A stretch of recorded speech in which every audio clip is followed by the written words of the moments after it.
notions of architectural boundaries and the perception of our built environment compose a walk that examines boundaries as tools of control and as a physical manifestation of our values and decisions. They stand in contrast with the purely physical, arbitrary boundaries of nature, sea, sun, sky, as their significance being the interaction on either side of the line. Today's city is more than a walled garden. It consists of a network of walls and boundaries, each implying another interaction. Walls set up such perceptual limitations, they tend to become a part of the unquestioned, given naturalized background. Like the Sherpa, we see only the sides of the Everest and not the mountain. Walls, like other territories, are material and immaterial. They manage space, command attention, impose conduct. But they are constantly challenged because of the meaning they assume. They can be reassuring, oppressive, irritating, and inspiring. The heteroglossia reading of these borders and limitations would be a more honest and real understanding of our built environment. In order to understand that, we will shift into a game. A game formed by just mapping out boundaries in my neighborhood. A game field which is formed from our daily constraints. Terms and conditions. This walk is not a target-driven journey. During the read and the walk, the user agrees to liberate themselves to think about the end of a destination. During the 10 or 15-minute video, the user agrees to not question representations as inanimate objects will be animated and focused on. The user agrees to take part in the walk as to link not only the visuals described by the narrator in the transcript, but create constant associations with their inner private worlds. It is important to clarify that you are not playing the game. You are participating and assisting to the spectacle. This sound signals the passive subject. Whenever you hear this sound, this is the active subject perspective. The narrator explains conducted experiments and play with the existing landscape. The boundary perspective, the wall defines the barrier, tells us their purpose and their recordings. The player perspective, city planners.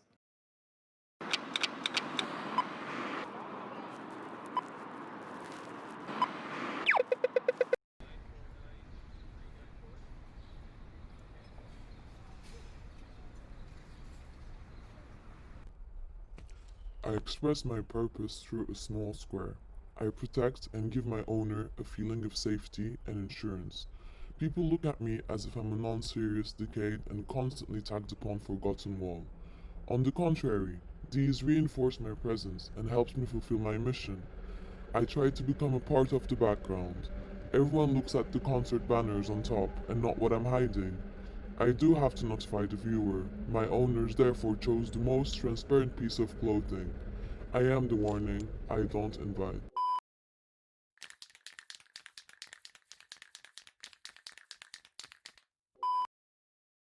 To support graffiti writers to tag and camouflage warehouses lying on both sides of the tunnel. The tunnel frames Commercial Street, leading viewers and users in that area.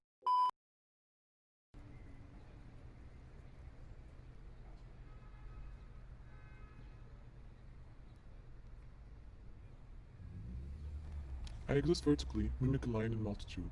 I'm here to be a break from concrete, but I don't choose where to grow. I protect my trunk through the addition of a metal shield. The armor makes me stand still, protects me from people intruding with my vertical presence. People look at me with fascination. Today, hardly anything can compete with nature's image as good and beautiful. Therefore, using nature to control is an unexpected twist. What looks like a lovely tree is a very smartly designed fence.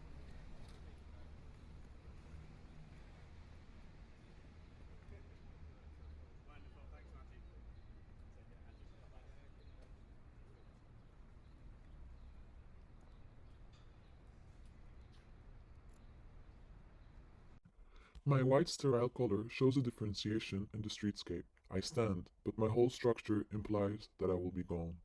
People don't look at me that much.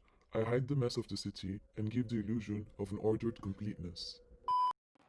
We decorate the wall with serious icons and security information. While these scare the observer and combined with the irritation of sound moves away, the temporality of the wall makes it invisible.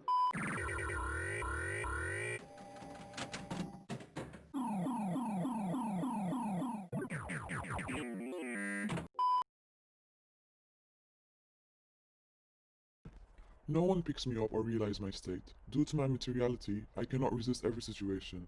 I decay in the street. People are afraid to touch me or even come close to me. I have no owner.